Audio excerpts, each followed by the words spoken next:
Hello, everyone. I'm Gina Arias, your host, and I'm thrilled to welcome you to another episode of Tea and Policy. Today, we're delving deep into the policy issues that affect moms, children, and families. And joining me for this insightful conversation is the incredible Carrie Banks. Carrie Banks is the Peer Support Programs Director at Postpartum Support International, and she is an expert on peer support for perinatal mental health challenges. She started out as a PSI volunteer coordinating underserved and rural areas in North Carolina and served as a founding board member for PSI North Carolina. Carrie, thank you so much for being here with us today. Absolutely. Thank you so much for having me and for shining this spotlight in May. It's great to be here. So, we like to start with having our guests tell us about themselves in their own way. Could you share a little bit about yourself, what inspired your advocacy, and what has guided your work with rural women? I grew up in a small town in rural North Carolina in the Appalachian Mountains, and I worked in land conservation. My world was not perinatal mental health until the birth of my first child. And when he was born, I suffered greatly with perinatal depression, anxiety, and OCD symptoms. And it really just opened my eyes to what some moms go through and what some birthing people go through.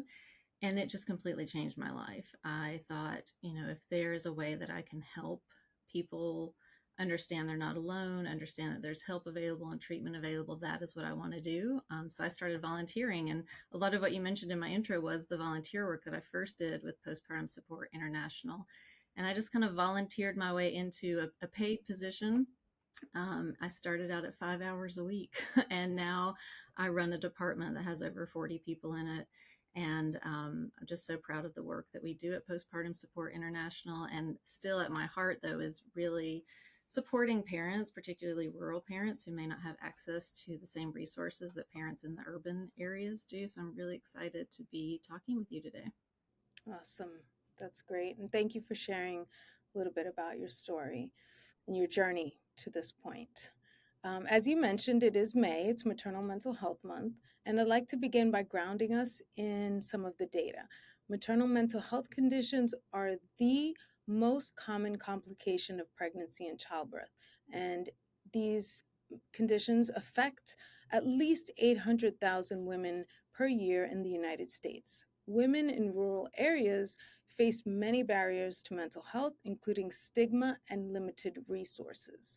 And just so we can make sure we're clear on what we're talking about, because oftentimes when people say, talk about these issues, it's about postpartum depression. But there are many other conditions besides postpartum depression that come under the umbrella of maternal mental health conditions, including anxiety disorders, obsessive compulsive disorder, post-traumatic stress disorder, bipolar illness, and substance use disorders.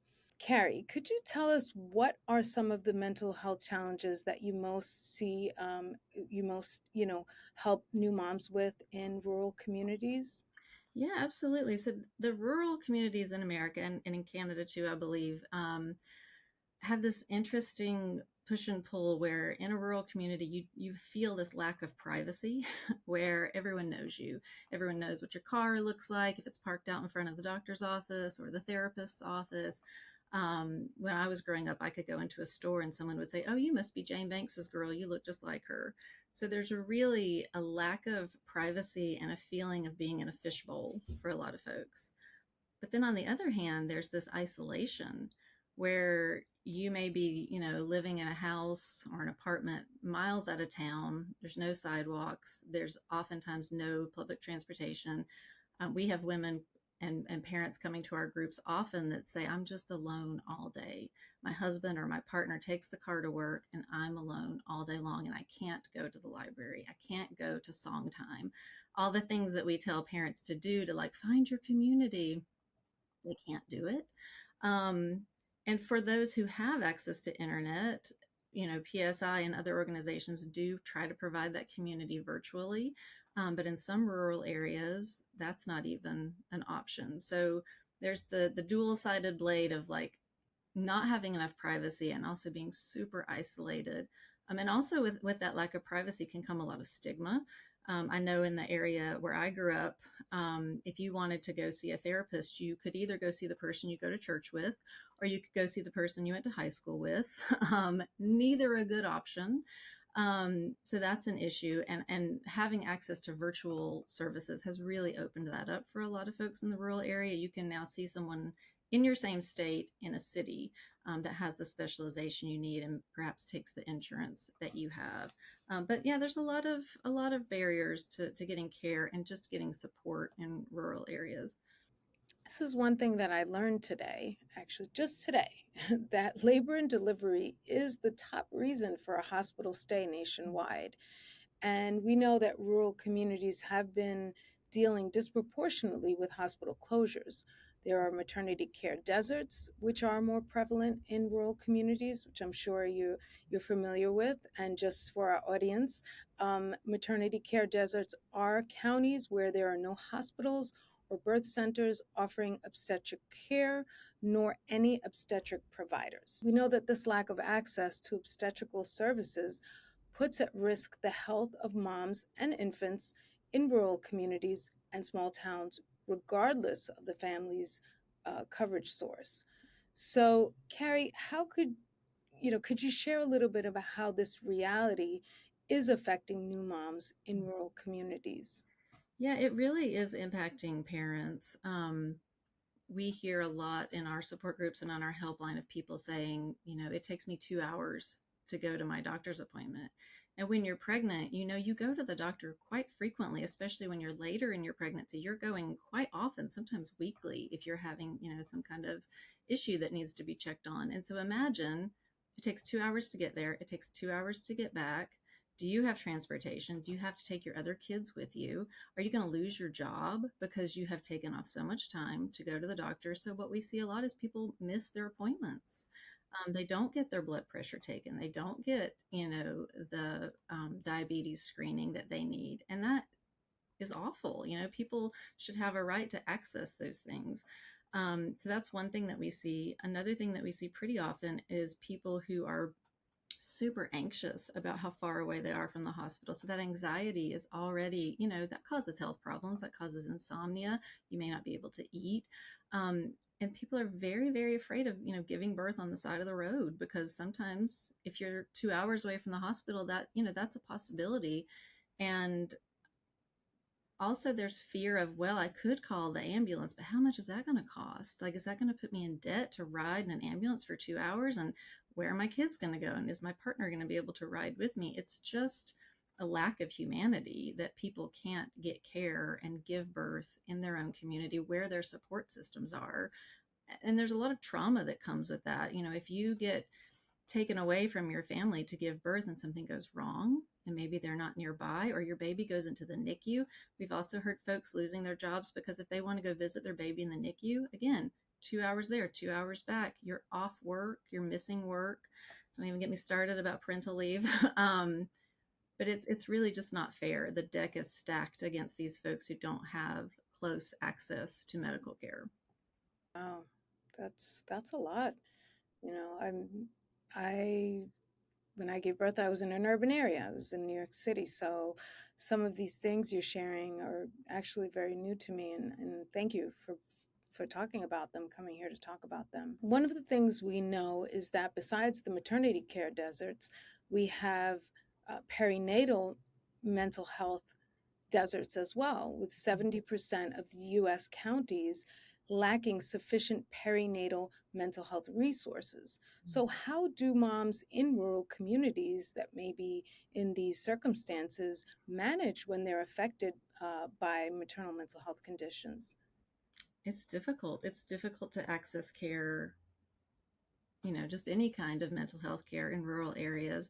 But then you put on top of it, you need a specialist. You need someone who understands why you're feeling the way you are, why you're having these symptoms. And you really need someone who's been trained in perinatal mental health and see that as their specialty. And those are often in urban areas, those types of providers and offices who serve those populations. And so since COVID, one positive thing that did come out of COVID was the increase of telehealth. And so we are now able to refer folks to providers in urban areas if there's no one available in their rural area, or maybe the county or two counties over, um, to help them access treatment. That has been a huge game changer, because there is a deficit. There aren't enough therapists. There's definitely not enough psychiatrists. Where I'm from, if you want to see a psychiatrist, you may go to your local health department or your FQHC and literally like Skype with a doctor in Charlotte, North Carolina, who you've never met before, and you're telling them all these things that you're already uncomfortable talking about. It's not a good system. It's not whole person care where you're taking into account, gosh, is this trauma informed? Is this, the way that they want to talk about this really difficult thing that's happening to them. And then if you put on top of it, racism issues and issues with translation and not having access in your own language, even more difficult. Indeed. And I'm sure that Postpartum Support International, or PSI for short, where you work, is doing a lot, many things to help moms in these situations. Could you tell us a little bit about what PSI does and what are some of the ways that PSI is helping moms who are dealing with perinatal mental health conditions? Yeah, this is my favorite topic. We're doing a lot of different things. We train providers, so we're trying to fill that gap of not having enough providers. We provide direct peer support to who we call them help seekers. They may be moms, they may be dads, they may be parents, grandparents even, but we provide them direct peer support through things like our helpline program, our online support groups. We have a peer mentor program, a closed and moderated Facebook group. So we're training the providers, we're giving the peer support, and then we're actually connecting them. We have a bridge to connect them so that they can find that therapist, they can find that psychiatrist who's going to understand what they're going through and be able to help them. I know you're probably thinking about these things as much as we are. The concerns around the Medicaid, planned federal cuts to Medicaid, which threaten to be massive. And I'd like to just reference a report that was released today from Georgetown University's Center for Children and Families that says Medicaid is a vital source of health coverage for women of childbearing age across the United States, but it is even more important to those living in small towns and rural communities than those in urban areas. Nationally, 23.3% of women of childbearing age in rural areas are covered by Medicaid, as compared to about 20% of women in urban areas. So, how do you think these cuts to Medicaid would affect moms and families in rural communities like the ones you serve in? I think it would be devastating. And I may get emotional talking about it because it would truly be devastating. And people have fought for so long to have more care and more access, and this is just, it would be a humongous step backwards. I know in my state, got Medicaid expansion. It was such a game changer because previously pregnant people lost their coverage at 60 days postpartum. And you can develop a perinatal mood disorder anytime between pregnancy and your first year postpartum. So you lose your coverage and you get postpartum depression or postpartum anxiety at 6 months postpartum and you have no health care. So it's truly terrifying to me and makes me lose sleep at night. And all of us at PSI are very worried about it, but also committed to keep offering our free peer support, and our consultations to providers, and trying to fill that gap. One thing that our programs do quite well is to fill that gap when someone's on a wait list. So Medicaid is great and we want to keep it, but sometimes there's a long wait list to get into services, maybe 3-6 months sometimes. And so our programs really try to help give people hope, give them psychoeducation, give them a community where they can hold, where they can be, and until they can get in to see those providers. And the thought of losing any of that coverage is really scary. It really is. And I know your the area that you're from was greatly affected by the hurricane. I heard you speak on that at another webinar. So, these are communities that have already dealt with so much and are dealing with so much, so many barriers that it is really frightening. You spoke a little bit about stigma, and how these small, areas, where there aren't millions of people, um, maybe creates an issues sometimes of privacy. And we know that stigma, in everywhere still keeps many moms silent about their mental health struggles. How do you think we can shift our culture to make it okay to ask for help? That's such a good question. No one population is a monolith, and neither are rural people. But one thing that I do see often in rural families is a strong faith community, and unfortunately, hear a lot of, my family thinks I'm not praying hard enough. My family thinks I'm not close enough to God, and that's why these things are happening to me. Um, so I think that if there was a lot more understanding and welcoming of mental health care in faith communities, that would be one thing that would be super helpful. I'm really proud of the generations coming up. I mean, they're talking about their mental health on TikTok and Instagram, and I think that's fantastic. And I'm sure their parents and grandparents are horrified. That's okay. That's all right. I am here for it. And I think that's what needs to be done. I mean, every time I share my story, and I go in depth on like what I felt and, what treatments I went through, I see people in the audience, I see their shoulders drop and I see them start to cry. And they come up to me afterwards and they say, I didn't know that what I was experiencing was postpartum anxiety, or I didn't know that those were intrusive thoughts when I thought about harm coming to my baby. So we have to talk about it. Absolutely.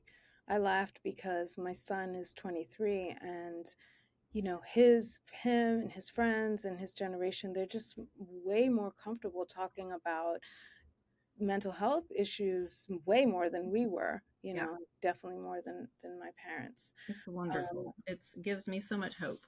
Absolutely, absolutely. So now we're at what I call the one thing part of TM policy, where I ask you three focused questions as we're coming to the close of our discussion. Okay. So, what's one thing you wish every new mom knew about asking for help? I wish every new mom knew that asking for help does not mean you're a failure. We all need help. And just because you're feeling this way doesn't mean you made a mistake or that you're a bad mom or that your life is ruined. These are symptoms to treatable mental illnesses, and it's okay to ask for help. If you could implement one policy tomorrow to improve maternal mental health, perinatal mental health, what would it be and why?